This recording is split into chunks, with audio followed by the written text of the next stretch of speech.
La municipalité est arrivée à la conclusion que des fuites, d'abord a constaté que des fuites avaient été organisées, que ces fuites proviennent de la municipalité, et est arrivée à la conclusion, après avoir consulté un avocat, que ces fuites pouvaient émaner, et malheureusement, de ma collègue Alice Bockel. Sur conseil de notre avocat, effectivement, il y a eu la décision à 6 de déposer une plainte. On a la sensation que des violations de secret de fonction ont été répétées déjà depuis juillet, donc le premier mois d'entrée en fonction. Comment vous expliquez qu'un entrant, finalement, au bout de 6 mois, se prenne une plainte pénale sur le dos au sein d'une municipalité, une demande d'exclusion?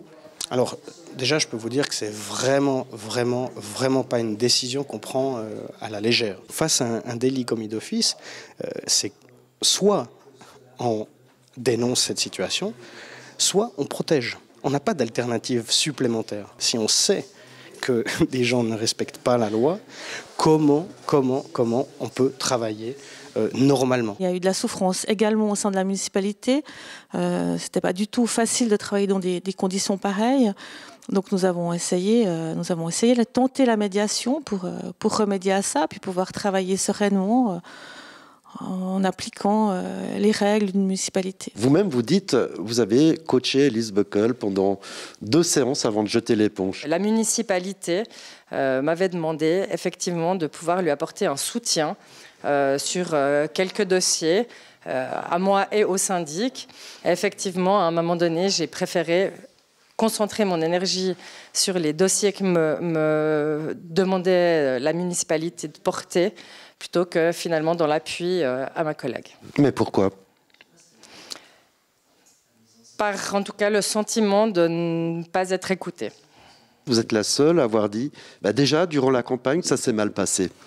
Oui, c'est jamais facile. Hein. C'est vrai que ça s'est mal passé pendant la campagne. Enfin, qu'il y a déjà eu des problématiques. Je ne vais pas m'étendre là-dessus. Mais on était en campagne. On n'était pas encore dans... Voilà, les gens espèrent être élus, ont peur de ne pas être élus. Enfin, voilà.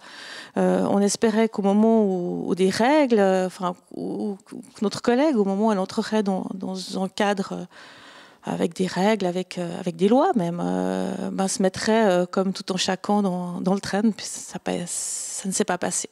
Vous l'avez dit beaucoup plus fortement. Hein. Vous avez dit elle a eu des comportements pas admissibles, pas corrects. Non, c'est vrai. Pas admissibles et pas corrects. Et c'est les mêmes problèmes que vous avez au sein de la municipalité avec la municipale Alice Bockel? Est-ce que c'est les mêmes? En tout cas, c'est le même type de fonctionnement, je dirais. Toutes les décisions sont prises par le collège municipal. Si on n'est pas d'accord, qu'est-ce qu'on a comme moyen pour faire entendre son point de vue? Alors la persuasion, tout d'abord, bien entendu. Hein, chaque municipal qui dépose une note a une motivation, une persuasion à faire valoir. Et après, on peut encore s'abstenir, voire même demander au procès-verbal qu'il soit protocolé, qu'on n'est pas d'accord avec la décision prise. Pour l'instant, Alice Bockel participe toujours aux séances de municipalité.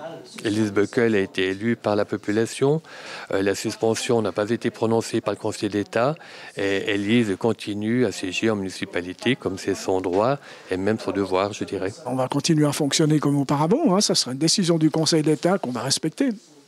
Mais c'est possible de fonctionner au point où on en est encore?